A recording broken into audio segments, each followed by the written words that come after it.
Tov. Ah, bonsoir. Vous avez révisé le cours de la semaine dernière?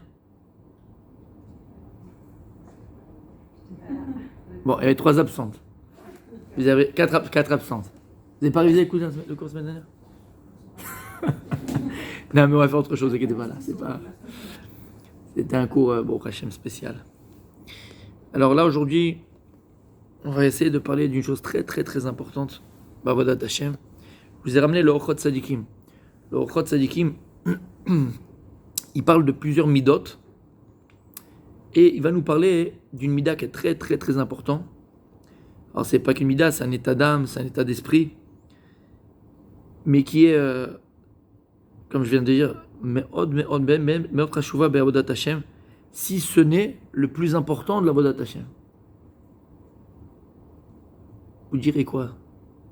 C'est quoi pour le plus important? C'est le plus important. Ça veut dire, je l'explique, c'est peut-être la chose be'emet qui nous amène à servir à Kadosh Baruch Hu be'emet. C'est fait, c'est joli. Il a fait. On va, ouais, c'est cachour. C'est lié à ça, c'est vrai. En fait, la Emouna, elle amène à cela. Voilà. On va parler de la Emouna, c'est exactement. On va parler de la Emouna, mais c'est la Emouna qui va amener à ça.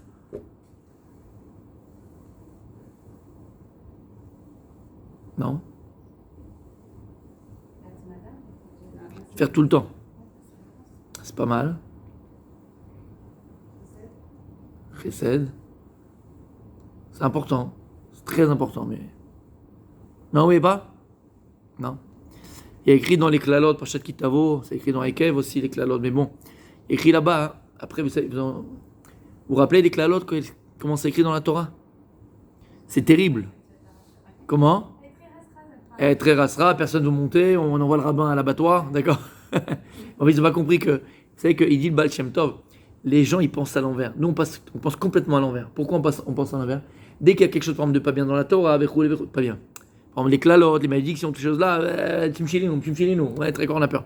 Mais en vérité, dit Baal Shem Tov, c'est bien au contraire. C'est lorsqu'une personne elle monte à la Torah pendant les klalotes ou qu'il y a des choses qui sont un petit peu comme ça, nous paraissent négatives. En vérité, le fait de l'avoir lu, parce que quand tu montes à la Torah, même s'il y a le Baal Koré, toi tu dois lire à côté. D'accord? Normalement, c'est à toi de lire. Tu ne peux pas lire parce que tu n'as pas appris, mais en tout cas, au moins tu dois lire avec lui. Alors, il dit que lorsque maintenant tu vas lire et tu montes à la Torah à ce moment-là, le fait de l'avoir lu, c'est comme si la chose tu l'avais déjà vécue. Et donc en vérité, tout le mal il s'en va. C'est exactement le même principe. Des fois, les gens viennent te voir, ils te disent ah j'ai fait un rêve, ça, j'ai fait un cauchemar.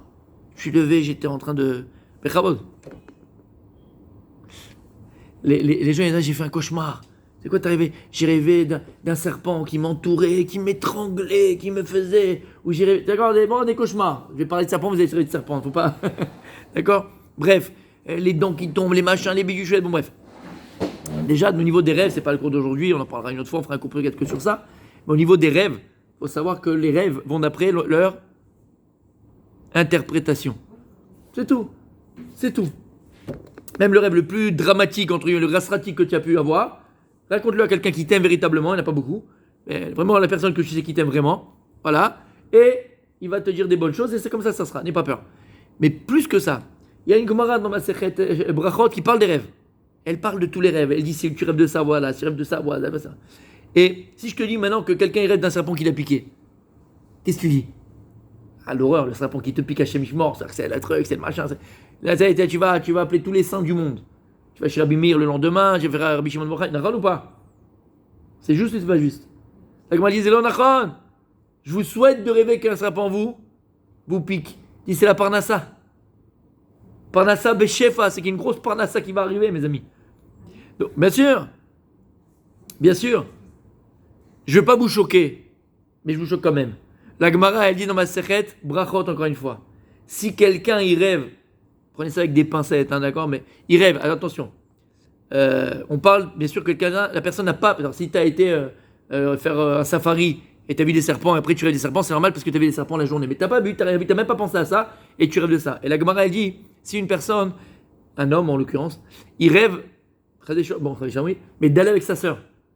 Il rêve avec sa sœur. Tu dis, Wahad Meboul, il est fou, il est machin, il est tout ce que tu veux. Je parle encore d'un type pas tordu, qui n'a jamais pensé à ça de sa vie, Hachem Ishmael, d'accord? Quelqu'un sadique, maman, le type, il a rêvé de ça. La Gemara, elle dit quoi?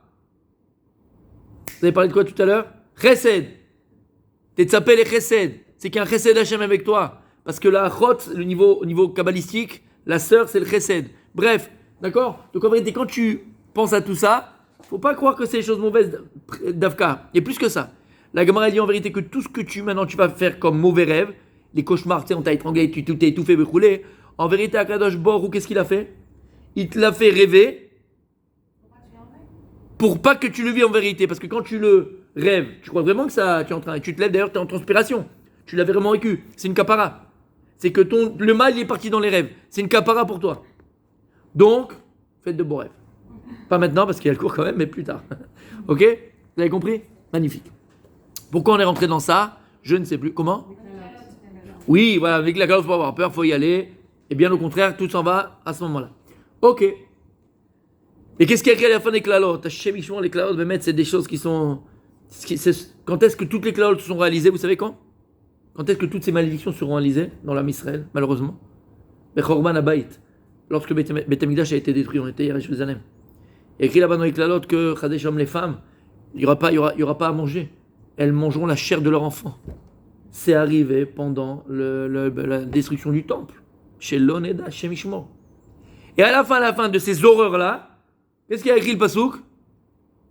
Tout ça va t'arriver, Chadesham arrivera en Israël. Pourquoi?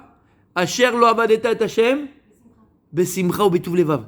Parce que tu n'as pas servi à Kadosh Baruch Hu avec joie et un cœur entier. Attends, dis-moi.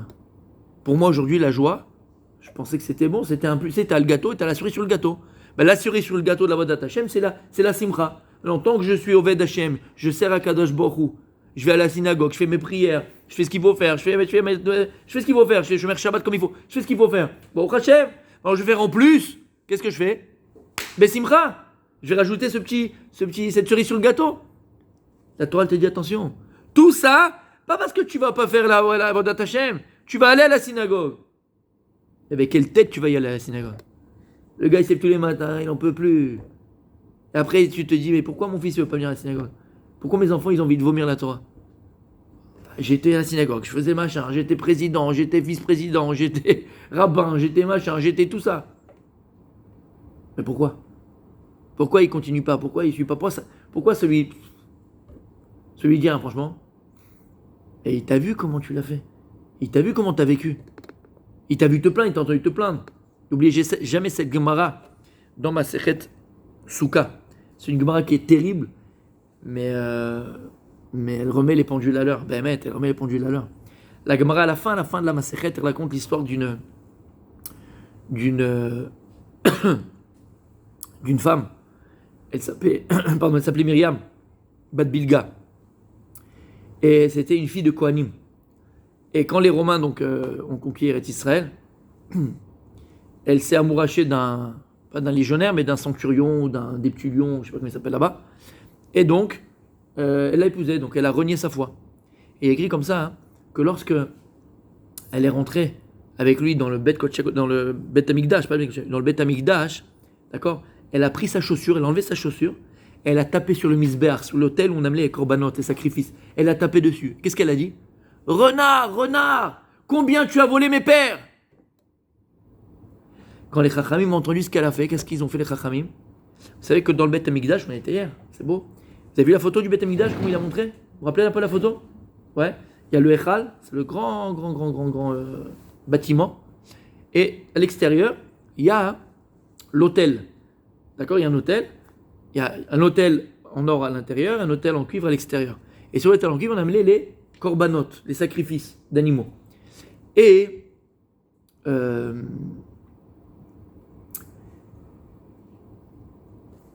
on avait les sacrifices, il y avait 24 mishmarot. Il y avait 24 groupes de Kohanim. Les Kohanim, eux, servaient au Beth Amikdash. C'est eux qui faisaient les sacrifices. On avait séparé, pour 24 heures de la journée, 24 mishmarot. Mishmarot en français, 24 gardes. Voilà, 24 gardes de Kohanim différents, de familles différentes. Et chaque famille qui travaillait, lorsqu'on avait les korban, lorsqu'on avait les choses, ils gardaient la partie des Kohanim qui était prévue pour les Kohanim. Ok? Mais alors comment ça se passait? ces 24 familles de Kohanim, 24 Kohanim là, ils avaient chacun, dans le parterre du Beth Amikdash, il y avait une demi-boucle. Une demi-boucle qui servait à quoi? À faire rentrer la tête de l'animal pour pas qu'elle bouge lorsqu'on lui fait la shrita. Et chacune avait sa boucle. Et chacune avait aussi une petite fenêtre dans le Beth Amikdash, un petit enfoncement, où la famille mettait le couteau de la shrita qui était propre à cette famille-là. C'est clair? Lorsque les Chachamim ont entendu que cette fille de la famille de Bilga, qui était les Kohanim, elle est venue avec sa chaussure, elle a tapé dessus, elle a dit voleur, voleur, jusqu'à quand tu. Renard, renard, voleur, voleur, jusqu'à quand tu as. Combien tu as volé ma famille? Ils ont scellé la. Comment on appelle ça? Scellé la boucle, d'accord? Et ils ont bouché le trou où ils mettaient le couteau. Pour plus qu'ils travaillent. Ils ont même empêché donc ces Kohanim de travailler. Et la Gemara, elle pose la question. Elle dit ok, qui c'est qui a parlé mal? Qui c'est qui s'est plaint? C'est sa fille, une des filles, une des filles. Bon, une des filles. Et toi, tu viens et tu punis toute la famille. Ce qu'il faut en France maintenant, ils veulent faire ça Zemmour. D'accord? S'il y a un délinquant, alors on enlève aux parents. Ouais? C'est ça qu'on fait. Qu'est-ce qu'il a fait? Elle a rien fait la famille. La fille, elle est sortie tordue. Matarot, qu'est-ce que tu veux faire chez moi? C'est ce que dit Agmara? C'est terrible. Je dis, Rachami, viens, je vais te dire pourquoi. Viens voir. Viens, je vais te dire pourquoi. Les enfants répètent tout fort ce que les parents disent tout bas. Et lorsqu'elle est venue, elle a tapé. D'où elle a sorti ça de sa tête, ça là?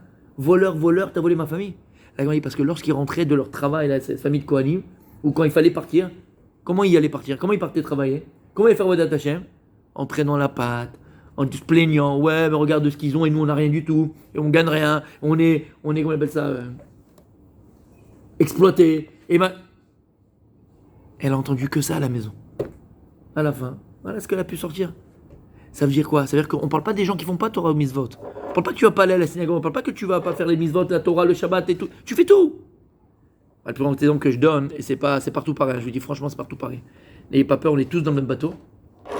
Mais des fois, voilà, un truc comme ça, ça te remet en place. C'est une claque. On garde tout Shabbat, on fait tout Shabbat ici? Oui, grâce à Dieu. On fait tout Shabbat, Baruch Hashem. Magnifique. Et franchement, quel Shabbat on transmet à nos enfants? Quel Shabbat on lègue à nos enfants? Je sais pas chez vous, hein. J'espère qu'au Bezrat Hashem, c'est pas ça.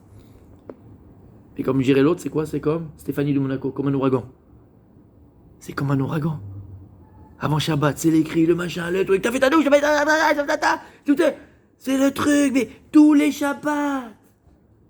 Maintenant, dimanche, lundi, on est assis, tu vois, t'es cool parce que c'est dimanche, lundi, ça va encore. C'est mardi. Après mardi, ça commence un peu stressant. Mais dimanche, lundi, on s'assoit. Tu dis, ah chérie, franchement, Bémet. Ouais, je sais. Ouais, ce Shabbat, franchement, c'est. Allez, je me mets. Mais c'est l'homme et la femme, à nous, les deux, on est dans le même bateau. Et rebelote tous les Shabbats. Et ça crie. Et on n'est pas prêt. Et c'est les machins. Et le pire de tout ça, c'est quoi en vérité? C'est quoi? C'est que les enfants, ils grandissent avec ce stress de Shabbat. C'est ça le pire. Alors on est hyper content d'inviter. Bon, Hachem Bémet. Je connais pas une personne qui est pas content d'inviter. C'est pas vrai. On est content. Mais et t'as du coup, t'as du truc, et t'as oublié ça, t'as oublié le machin, et t'as fait la mitzvah à Khnasatochim, tu l'as fait. Et tu l'as pris, Yetzara. Et tout ça, c'est Yetzara. Parce que qu'est-ce qu'il veut faire, Yetzara? Il veut prendre la mitzvah que tu as accomplie et la vider de son essence. Alors qu'est-ce qu'il fait pour vider la mitzvah de son essence? Qu'est-ce qu'il fait? Que tu te plains. Tu tires la langue. Encore, j'en ai marre. Et donc quand le père il vient à la synagogue et il tire la langue, je suis crevé, j'en ai marre, j'ai envie de truquer, j'aimerais aller en vacances, je peux plus cette fille-là. Mais il y va quand même, c'est pas qu'il va pas. Mais le gosse, lui, il n'a pas la maturité pour comprendre que son père, il est fatigué, que machin, que bidou chouette. Il n'a pas cette maturité-là. Il a grandi avec ça. Tfila, rasera, c'est tout. Tfila égale rasera. Shabbat égale comme un ouragan. Tu comprends? Ouais. Et c'est ce qu'il dit la Torah.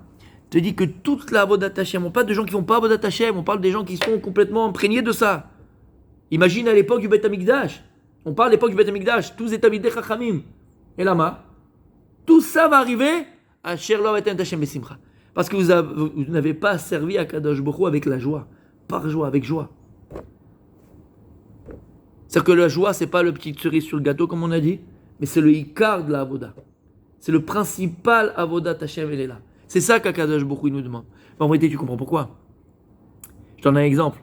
Tu comprends pourquoi? Pourquoi c'est important la simcha? Qu'est-ce qu'elle démontre la simcha? Qu'est-ce qui vient prouver la simcha? À l'époque, je parle pour nous, les hommes par exemple, mais bon. À l'époque, quand on invitait notre petite copine, entre guillemets, notre fiancée, au restaurant, on va sortir ensemble, on va aller faire un parc et machin. On était comme ça. Le sourire jusqu'aux lèvres, on était même derrière la lèvre, c'était. Et on appelait 20 fois, 50 fois, puis le soir avant de dormir, non tu raccroches, non je raccroche, non tu raccroches, non je raccroche. Ils sont mignons. Et t'étais crevé le matin, mais t'étais super content d'être crevé parce que t'avais passé une super soirée. On a tous connu ça, j'espère en tout cas. Parce que si c'est pas avant, en tout cas c'est pas après. Et après, comment ça se passe? Faut sortir au resto, elle a envie de sortir, j'ai pas envie de sortir, je suis crevé, en plus il y a un match, il y a un machin. Tu comprends? Alors tu vas le faire. Mais quand tu rentres, c'est l'engueulade. Pourquoi ça se termine mal? Parce qu'elle va te reprocher. Tu dis, mais je suis sorti avec toi. Tu m'as pris la tête, je suis venu avec toi, on a fait un resto, on a fait un machin. J'ai pas vu mon match pour toi, machin. Et encore tu oses. Mais t'as fait la toute la journée, toute la soirée. T'as compris ce que je veux dire? Ok. T'as fait la tronche pour être poli. Mais t'as fait la tronche toute la truc, t'étais pas là. Ouais. Pourquoi? Il n'y a pas de simcha. Donc qu'est-ce qu'elle vient démontrer la simcha? Qu'est-ce qu'elle vient montrer la simcha? J'ai pas entendu? Il a fait, et donc ça veut dire quoi ça?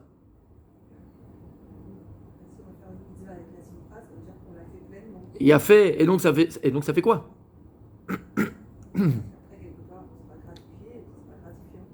Il a fait, et donc c'est quoi la simcha? Qu'est-ce qu'elle ramène la simcha? Très vrai, hein, très très vrai. Qu'est-ce qu'elle amène la simcha? Quand tu sors avec ta femme, ta fiancée au restaurant, et t'es là comme un fou, ou ton fiancé, mettez-vous à la place. Tu kiffes lui faire un petit plat avant pour montrer que tu savais faire des pâtes. Maintenant il te demande juste, chérie, qu'est-ce qu'il y a dans le frigidaire? Tu dégage, va, c'est long. On se rapproche d'elle. Quoi? On se rapproche. Il a fait. Quand tu veux jouer simcha, t'amènes à Dveku, t'attaché à la chose. Tu t'attaches à la chose. Et c'est ça la Avodat Hashem. La Avodat Hashem, Kadosh Baruch Hu, ce qu'il attend de nous, c'est quoi? C'est un pasouk dans la Torah. C'est quoi? C'est quel pasouk? L'idabekbo. Kadosh Baruch Hu nous demande de s'attacher à lui, d'être attaché à lui. On fait pas la Torah, on n'accomplit pas la Torah, les mitzvot, par coutume. On fait pas la Torah, les mitzvot par éducation. On fait pas la Torah, les mitzvot parce qu'on a été habitué à. On ne doit pas alors. Mechila, je vais dire autrement. On ne doit pas. Mais on le fait pourquoi? Parce qu'on a compris. On a compris que le but de tout ça, c'est d'attacher Behemet à Kadosh Baruch Hu. Behemet s'attache au Ribono Shel Olam. Behemet s'attache au Maître du monde. C'est clair? Oui? Oui. Dans certains cas, on ne peut pas être dans la simcha tout le temps. Il y a des gens qui ont des deuils, des choses graves dans leur vie. Il a fait merde. C'est le cours d'aujourd'hui. Parce que là, c'est juste l'introduction. C'est le cours d'aujourd'hui. Très très vrai ce que vous dites. Et dans tout Bavodat Hashem, ça il faut le comprendre, c'est que lorsque on arrive bientôt au Parashiot, Yaakov Avinu, il va se partir, il va fuir Nachon parce que son frère veut le tuer, Esav. Vous avez vu le film? Non? Bah, c'est bientôt sur Netflix. Donc lorsque Esav veut tuer son frère Yaakov, parce qu'il lui a volé, il lui a pris le droit d'aînesse, il se sauve Nachon, et à un moment donné, Parashat Vaïtse, il y a écrit là-bas, il va s'endormir. Où il va s'endormir? Sur la pierre qu'il nous a montré dans la photo hier. Vous voyez la pierre là c'est sur cette pierre là qu'il a dormi. Cette pierre là, il a dormi notre patriarche Yaakov. C'est fou. C'est que j'ai pensé qu'à ça toute la nuit, moi. Non? C'est pas des frissons? Mais c'est extraordinaire. La pierre qui est là-bas dans la mosquée Omar là-bas, c'est là où il y a eu Yitzhak qui s'est allongé pour faire la Kedat Yitzhak. Je sais pas, c'est fou, c'est Even Ashtia. Bref, revenons à nos moutons. Laissons passer les sentiments. D'accord? Et donc il va se sauver. Et là-bas, il va dormir. Et il y a le rêve, le fameux rêve de Yaakov. Vous connaissez le rêve de Yaakov? Ouais, on en a fait même des tableaux, ils en ont fait des tableaux. Quel rêve il a fait Yaakov avec nous? L'échelle de Jacob, c'est même un restaurant. D'accord? L'échelle de Yaakov, d'accord? Et il a vu les anges qui descendent, qui montent, bon bref. Et beaucoup posent la question. On en a fait un symbole, on a fait des tableaux de ce rêve de Yaakov, parce que c'est quelque chose d'extraordinaire qui s'est passé là-bas, on fera peut-être un cours sur ça. Mais entre nous, On n'est pas des vrais vendeurs. On parle des juifs, c'est dans le sentier, des grands vendeurs et des machins et tout ça. Mais si je veux vendre de la Torah, moi, je vais pas faire Yaakov. Yaakov, c'est Israël. Israël, c'est nous. C'est le symbole de Yaakov, le symbole d'Israël, c'est une échelle. Mario Bros. Ça tape pas. L'Arabie Saoudite, c'est quoi sur son drapeau? C'est un glaive. D'accord, le couteau arabe là. Vous voyez comment il est? Ah, ça impressionne les amis. Mais l'aigle, c'est le symbole de l'Amérique. L'aigle. L'aigle. Fédéral, ouais. Ah, l'aigle, pourquoi l'aigle? C'est l'impérialisme. Tous les empereurs, leur symbole c'était, mais ils marchaient même les nazis, c'était l'aigle aussi. Pourquoi? Parce que l'aigle, c'est l'oiseau qui vole le plus haut. Haut. Donc c'est l'impérialisme. L'empereur. Ça impressionne. Hein. Ça impressionne. Même le parti, c'est le parti républicain, les éléphants. Ou démocrates. Les républicains, c'est les éléphants, je crois. Bon, un éléphant aussi, ça impressionne quand même. Nous, c'est une échelle, tu fais quoi? Tu vas réparer un truc, un bien triste? Franchement, il y a mieux que ça. Pourquoi Dafka Yaakov, il avait d'une échelle? Pourquoi? Qu'est-ce qu'Akadosh Baruch nous apprend par là? Yaakov, c'est Israël. Israël, c'est toi, c'est moi, c'est nous. Pourquoi? Comment? Il y a fait meilleur. Pour t'apprendre une chose. Tu ne peux pas être en haut de l'échelle tout d'un coup. C'est pas possible. Pour être en haut de l'échelle, forcément, c'est que tu es passé par chaque shlav, par chaque étape. Et c'est pareil dans le mode Hashem. Quand on grandit dans la Torah, attention. On grandit, shlav après shlav, doucement, doucement. C'est que dans chaque mida, tout ce qu'on parlera, nous, quand je fais un cours en général, voilà, c'est à ça qu'il faut arriver, d'accord? On essaye de montrer le potentiel de cela. Voilà à quoi je dois aspirer, d'accord? Mes ambitions. Mais avant d'y arriver, on est tous d'accord qu'il y a des étapes, il y a des étages, il y a des paliers à franchir. Donc, pourquoi je vous dis ça? C'est dans tout comme ça, d'accord? Dans la simcha, je ne peux pas arriver à la simcha entière et pleine et entière d'un coup, c'est impossible. Et là, c'est un travail personnel. Comme quelqu'un qui est coléreux, il ne peut pas tout d'un coup ne pas être coléreux. Quelqu'un qui veut être chesed, pas lui il va être bal chesed entièrement. Shlav, léat, doucement, doucement. Parce que sinon, c'est un danger. On n'a pas le droit de tout d'un coup arriver. C'est pas qu'on n'a pas le droit. C'est que si jamais tu vois une personne qui tout d'un coup est devenue ce qu'elle n'était pas en une seconde, d'accord, donc c'est qu'elle a pété un câble. Elle a disjoncté, ça s'appelle. Et t'en vois, il y a des balles, tu vois, qui disjonctent. T'as pas le droit de faire ça. Doucement, doucement. Tu vois, c'est marche à la pipette. Doucement. Voilà, hop, hop, hop, hop, et on avance. D'accord? Donc, Vadaï, on va en parler, Bezrat Hashem, parce que dans la vie, il n'y a pas que forcément des moments de joie, il y a aussi des moments de peine. D'accord? Mais même dans ces moments de peine, il faudra avoir la simcha. C'est une darga, c'est un niveau, oui, c'est un niveau. On va l'avoir, Bezrat Hashem. D'accord? Ok. Donc, si on a compris ça, mesdames, on peut commencer le cours Bezrat Hashem. Le Ochot Sadikim, il vient, il nous dit comme ça. Donc sur l'importance de la simcha, d'accord? Il va nous expliquer qu'est-ce qui amène à la simcha en vérité. Alors vous avez des choses intéressantes. Quelqu'un a parlé des moulins, je ne sais plus. C'est vous qui a parlé des moulins? Je crois que c'est Eva, non? Quelqu'un a dit moulin. Ah, c'est vous qui avez dit? Ah, il a fait. Ah, écoutez bien. Amar et Chacham, Omer Chot Sadikim. Kol Adam Tsarir Gader Vesaad Vesamech Kede Shilkaimu Maasav Atovim. Chacun d'entre nous, il a besoin de support pour que ces bonnes actions, pour ce qu'il fait de bien, itkaimu, et une existence. Et quand on parle d'existence, itkaimu, c'est qu'ils aient un lendemain. Ouais, on doit grandir de nos actes. Ce que j'ai un petit peu dit hier au restaurant. Ouais.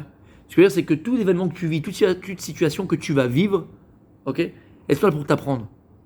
C'est une leçon. Sinon, elle ne sert à rien. Akadosh Baruch Hu ne va pas te proposer ça dans ta vie si ce n'est pas pour apprendre de ça, pas grandir de cela. Donc, qu'est-ce qui va me permettre, Behemet, de grandir de toutes les situations, de grandir de tous les événements, heureux ou moins heureux, en vérité, et ne jamais, jamais, jamais, jamais, jamais, jamais, jamais perdre cette simcha, perdre cette joie intérieure. Alors, d'après vous, qu'est-ce qui permet à une personne Behemet d'être tout le temps Bessimcha? Dans les moments, a priori, de joie, et les moments de galère, on va dire. D'après vous. Comment? Akol et Tova. C'est un mot. Ça, c'est déjà deux mots. Un mot. Qu'est-ce que tu veux dire? Emouna. C'est-à-dire C'est-à-dire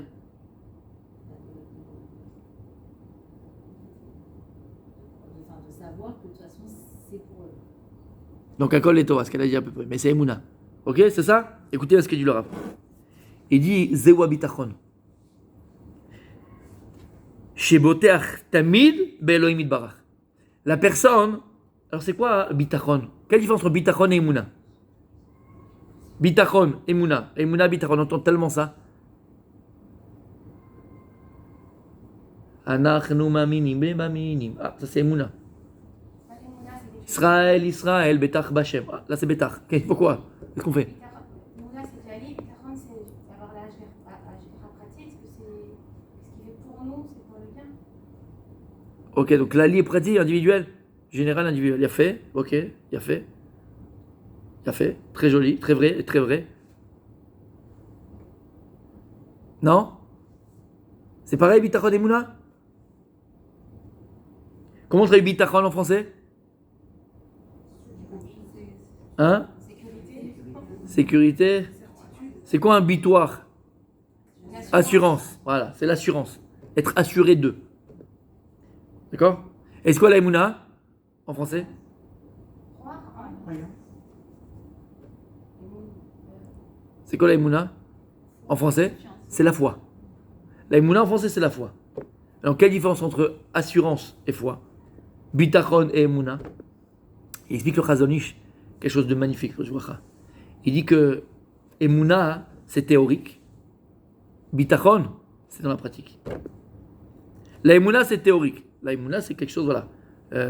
J'ai foi en Kadosh Baruch Hu, je vais me renforcer ma Emouna. Je suis entièrement, je vais voir des livres qui parlent de ça. Renforcer ma conscience de Dieu.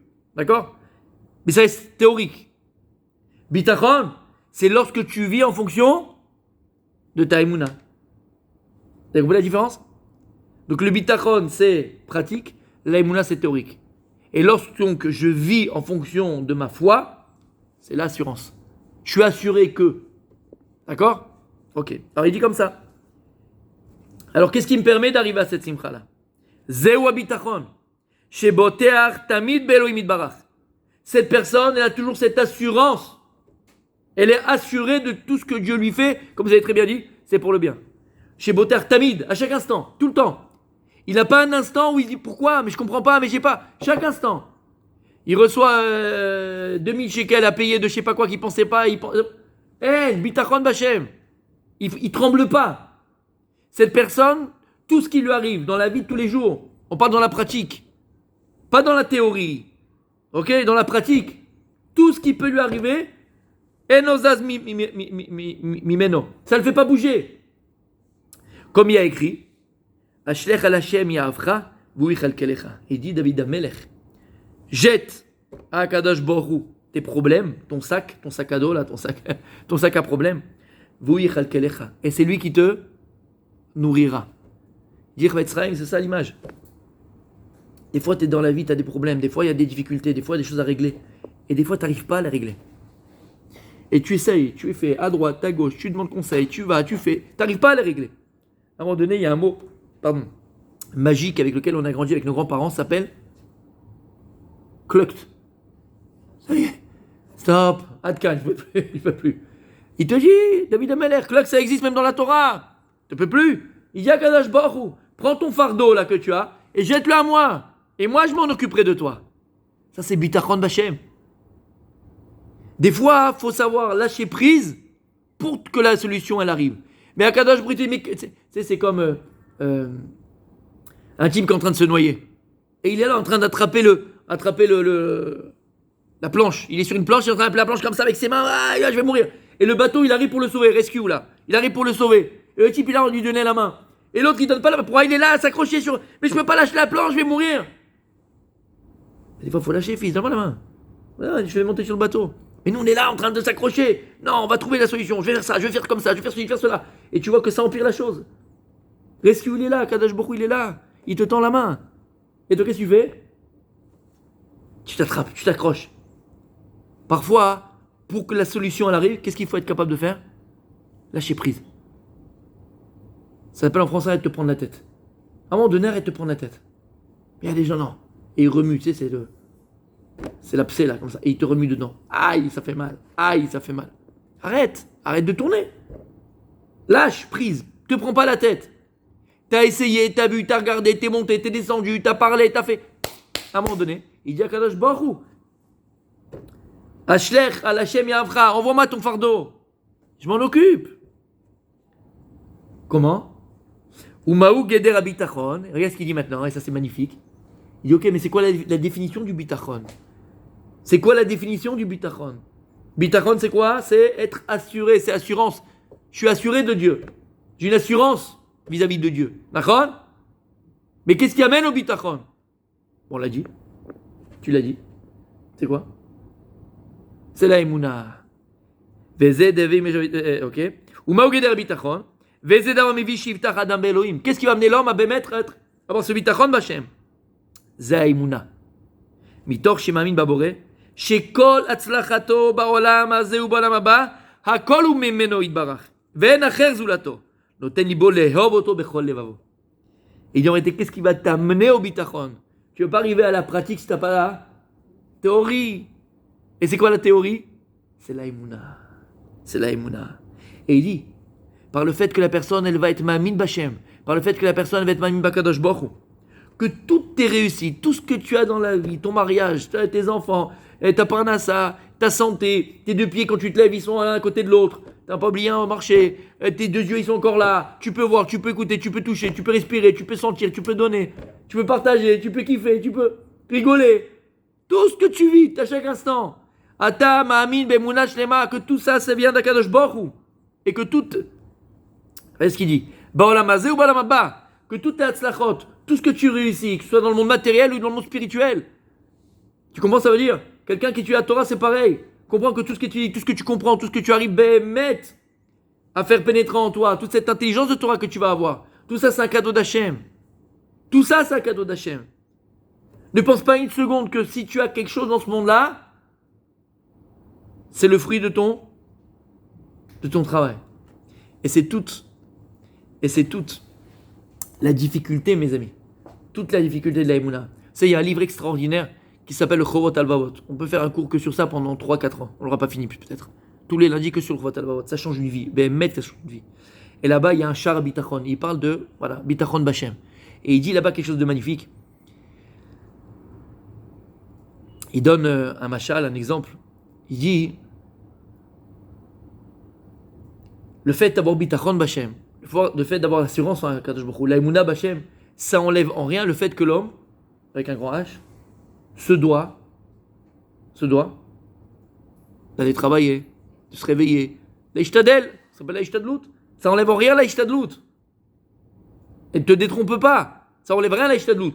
Après, on verra, B'ezrat Hashem, que l'Ishtadlout est en fonction de ta émouna. L'homme est chiant. Quand la dame, c'est l'Ishtadel. D'accord? Selon son niveau. Mais il dit quelque chose de magnifique. Il dit, mais malgré cela, le type maintenant il a un champ. D'accord? Il a un champ. Et pendant 6 mois, il se levait tous les jours à 5h du matin.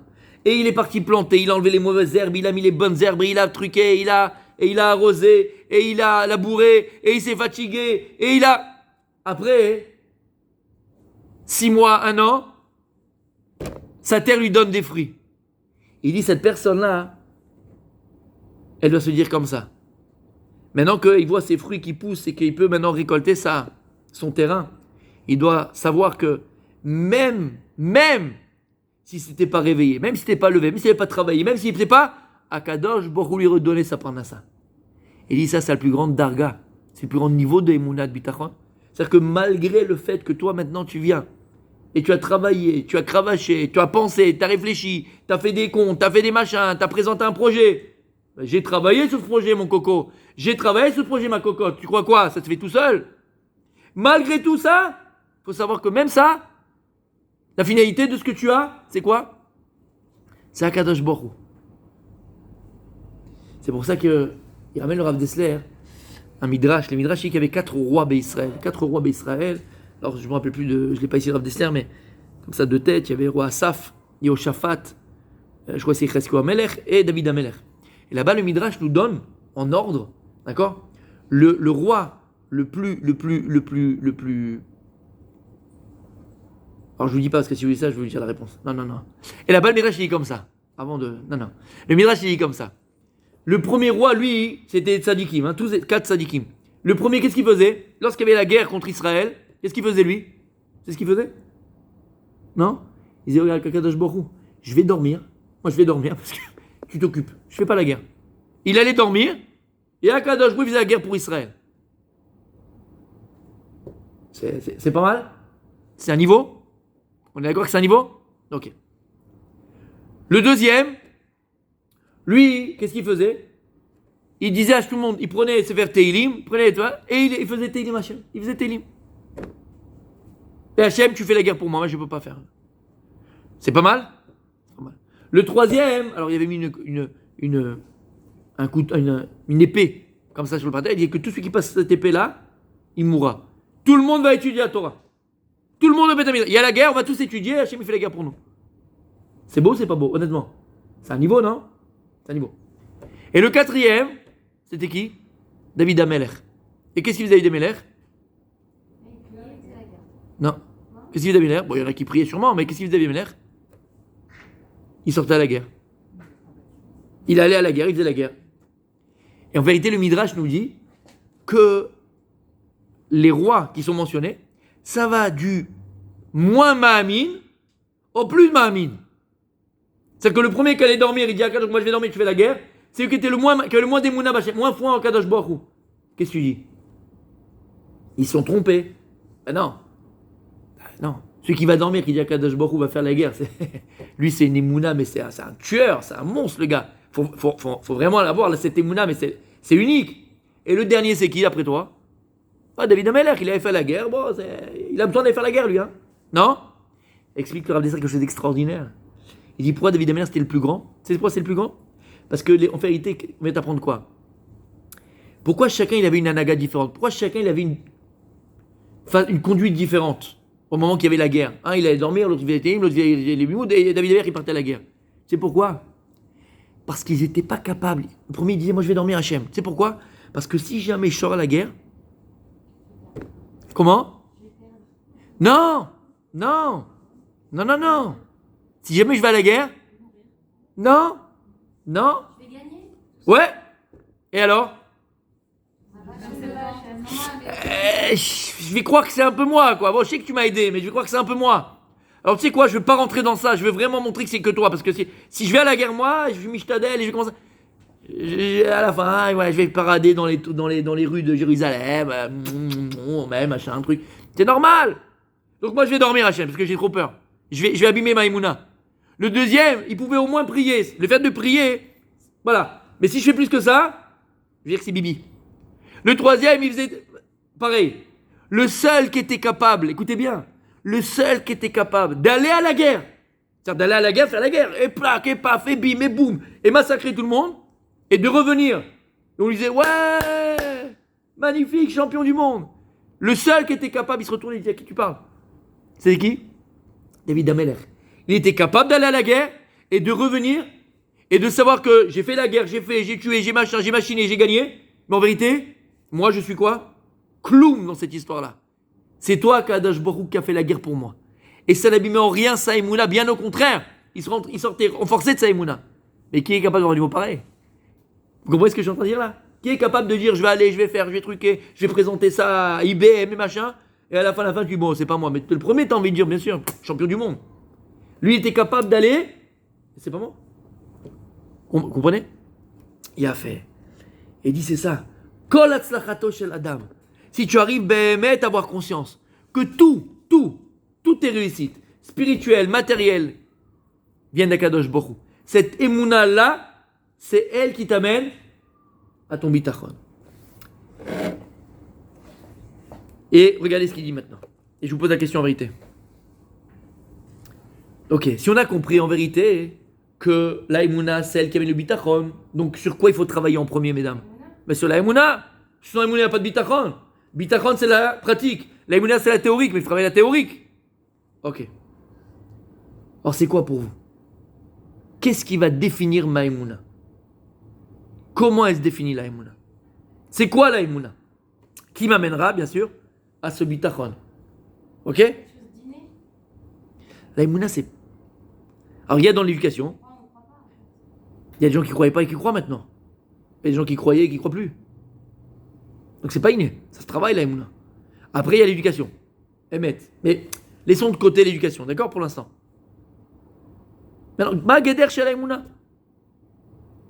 Si je vous demande maintenant, là, entre nous, on n'est pas, c'est pas un cours de Torah, on est entre nous, on discute.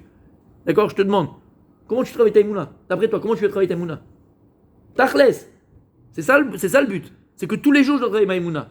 Et plus ma Emouna elle est renforcée, plus mon bitachon il sera renforcé. Et je tremblerai pas quand je vais aller,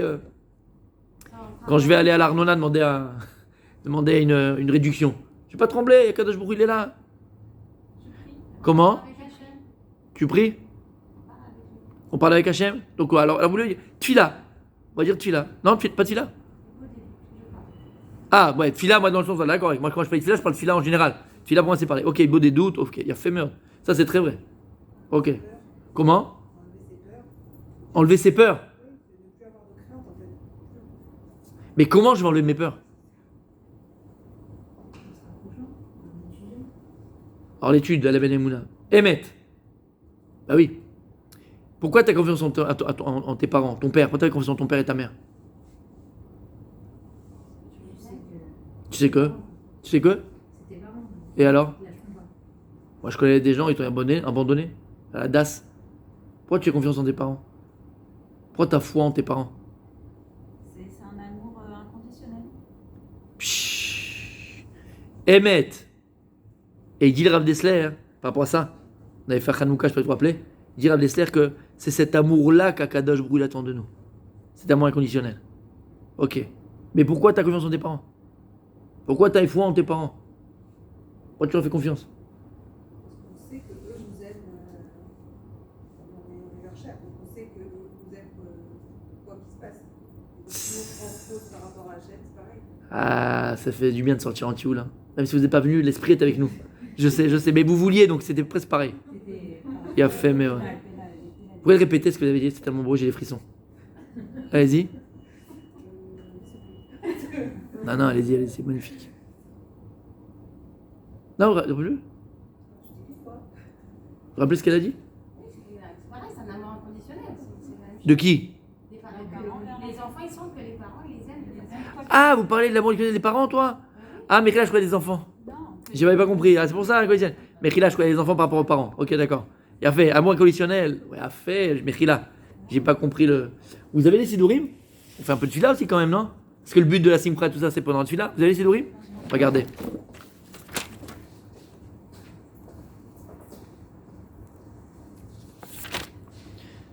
Parce qu'on essaie quand même de faire un peu de la tefila aussi. Dans le shiur.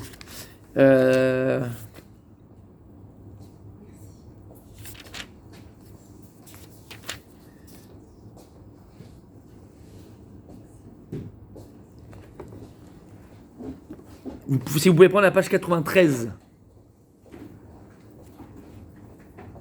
Je me rappelle, c'était pendant les slichot. Et j'ai traduit le premier passage des slichot à la synagogue. C'était le cours que j'ai fait, c'était traduire le premier passage des slichot. Je pense, BML que c'est vrai, je pense que c'est le cours, en 1 an et demi ou 2 ans que je suis là, qui a eu le plus d'effet. De traduire, j'ai traduit juste ce qu'on avait dit le matin dans les slichot. Les gars, on aurait dit qu'est-ce qu'on... Mais parce qu'on comprend ce qu'on dit. Mais quand tu comprends dans les mots ce qu'on est en train de dire, mais là, elle change complètement. Vous l'avez 93? Page 93, donc on est on est au Yotzer, après le Yotzer, d'accord? Juste avant le Kriyat Shema. Si vous voyez derrière la page, c'est le Kriyat Shema. Et écrit Ahavat Olam Ahavtanu. Vous l'avez? C'est quoi Ahavat Olam Ahavtanu? Un amour éternel, tu nous as aimés. Hashem Elokeinu. Chemla Gedola Vitera Chamalta Alenu. Une très grande compassion, Vitera et plus. Une compassion en plus, tu as mis sur nous. Avinu Malkenu, notre Père, notre Roi. Ba'avur Shimcha Hagadol, pour ton nom, ton grand nom. Ou Ba'avur Avotenu Shivatruvach. Ah, c'est marrant.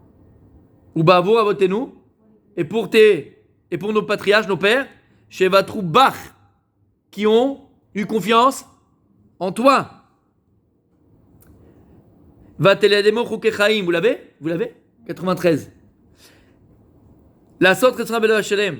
Tu nous as enseigné tes principes de vie, préceptes de vie, pour accomplir ta volonté. Belev Shalem, d'un cœur entier. Ken techonenu avinu. Rends-nous grâce à Kadosh Baruch Hu. Ainsi, rends-nous grâce à Kadosh Baruch Hu. Avarachaman, le Père de la miséricorde. Amerachem, qui est miséricordieux. Rachem na alenu. Aie pitié de nous. Veten bilibenu. Et mets dans notre cœur. Bina leavin. La compréhension pour comprendre. Leaskil. Pour réfléchir. Lishmoa. Écouter. L'ilmod et l'elamet. Ça va ensemble. Étudier et enseigner.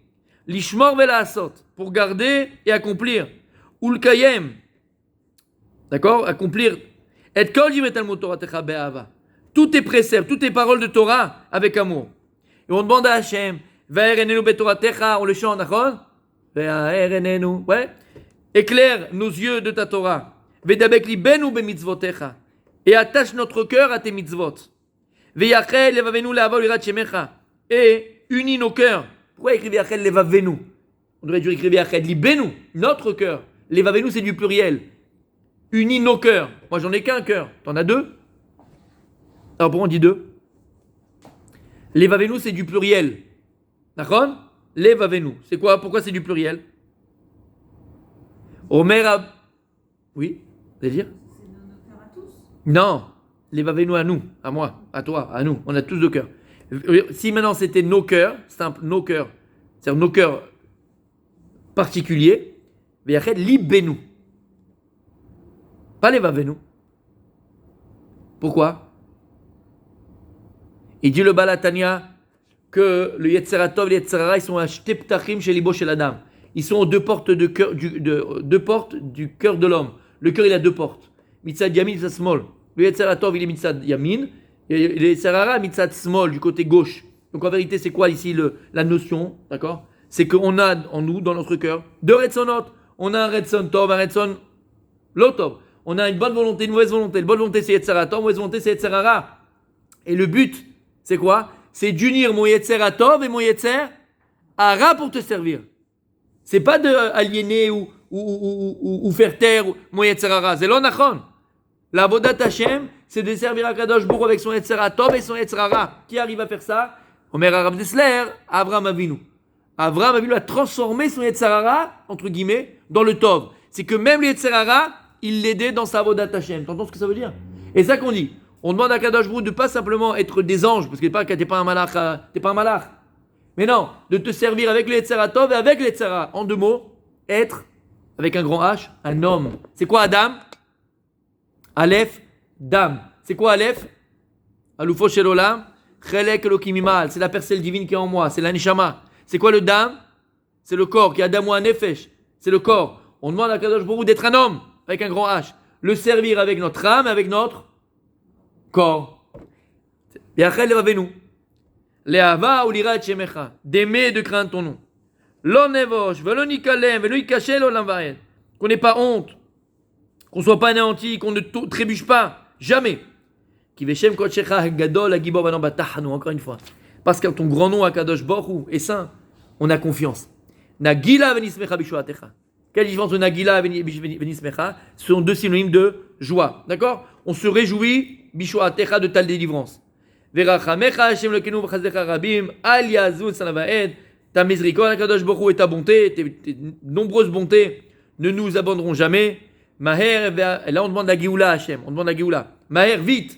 Ve'ave aleum beracha ve'shalom. Amène sur nous la bracha et la paix. Mehera, vite. Deux fois on répète, d'accord? Me'arba kanfot kol haaretz. Dans les 4 points cardinaux, on demande à Kadosh Baruch Hu kibbutz galouyot, de faire revenir tout l'âme Israël. La Géoula, ou Jvor, oh la goïm al savarenu, et enlève le joug des goïm de notre nuque. Ve'olichenu me'argouyu d'artzenu, et fais-nous vite aller dans notre terre, ou Beret Israël. Géoula, qui elle pour Elishotata, parce que tu es un Dieu qui fait des prodiges. Uvanu bacharta mikolam velashon. Et regardez maintenant, c'est là que je voulais arriver. Uvanu bacharta mikolam velashon. Et tu nous as choisis à nous, parmi tous les peuples et tous les langages. Vekeravtanu malkenu leshimcha hagadol behava. Tu nous as rapproché notre roi, à ton nom, ton grand nom, avec amour. avec amour. Les Hodot là, pour te remercier, pour te louer, ou liachetra, pour t'unifier. Les ira ou la avet shimcha. Et qu'est-ce qu'on termine? Baruch ata Hashem, abocher, be'amo, Israël, be'hava. Qui a choisi son peuple Israël avec amour. Comment il a commencé ce passage-là? Ahavat olam, ahavtanu. Un amour éternel, Hashem, tu nous as aimés. Comment il termine? Abocher be'amo Israël, be'ahava. Tu as choisi ton peuple Israël avec amour. C'est clair? Gardez la page avec une main et passez, s'il vous plaît, à la page. À la page. 276. 276.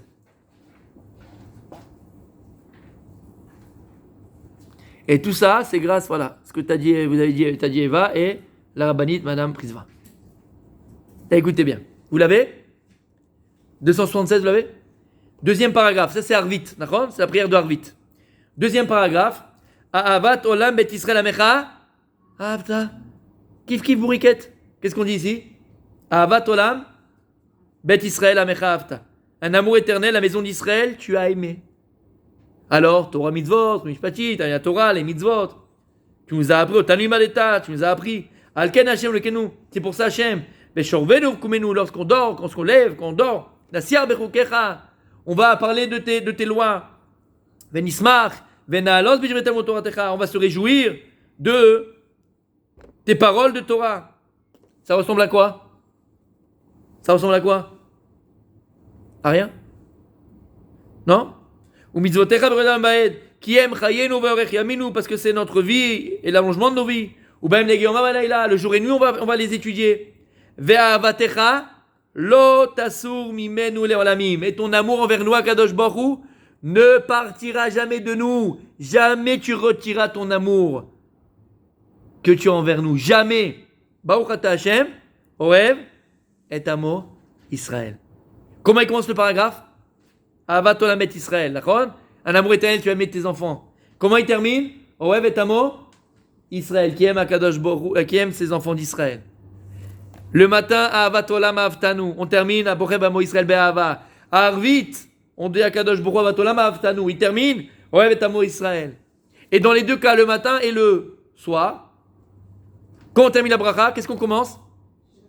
Shema Israël. Et tu sais ce qu'on dit dans Shema Israël? Ve'ahavta et Hashem Elokecha. Bechol levavcha, ufchol nafshecha, ufchol meodecha.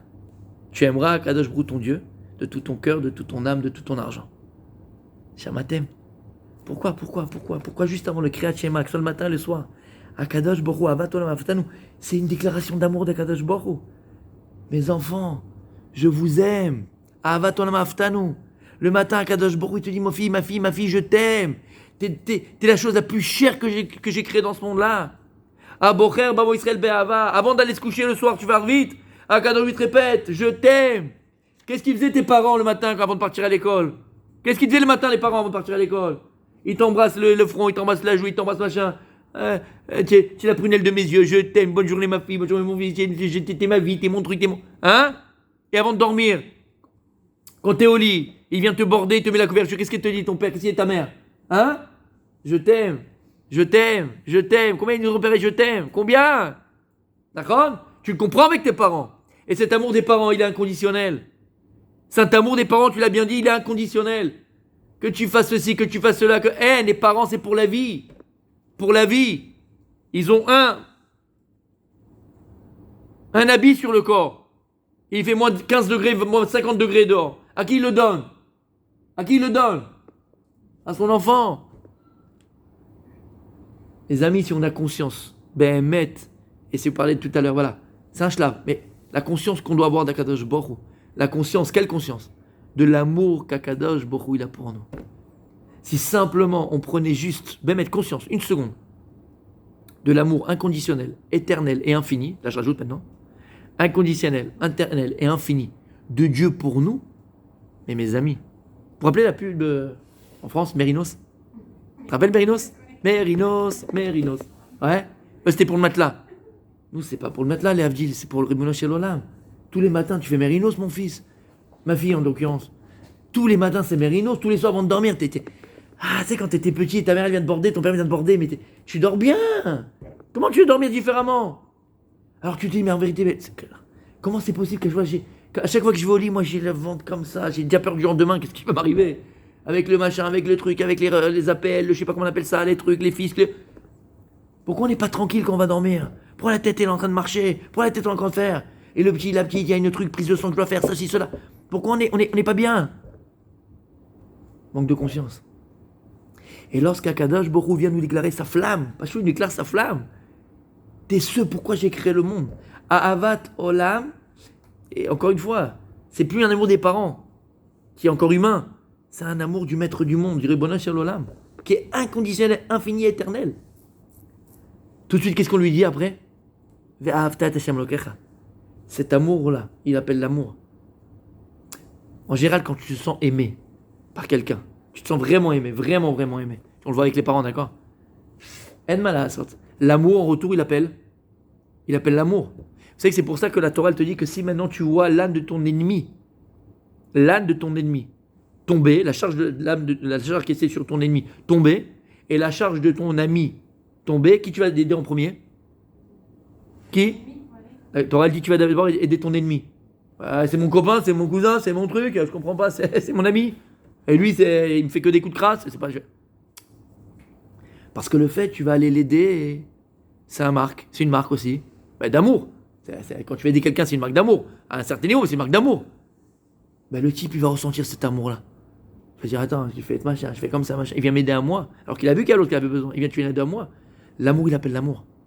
Et c'est pour ça que, juste après, quand il y a Kadosh Baruch Hu, il nous dévoile sa flamme. Maman, je vais avaton avtanu. Qu'est-ce qu'on dit tout de suite après? Ve'ahavta et Hashem Elokecha. C'est réciproque cet amour-là.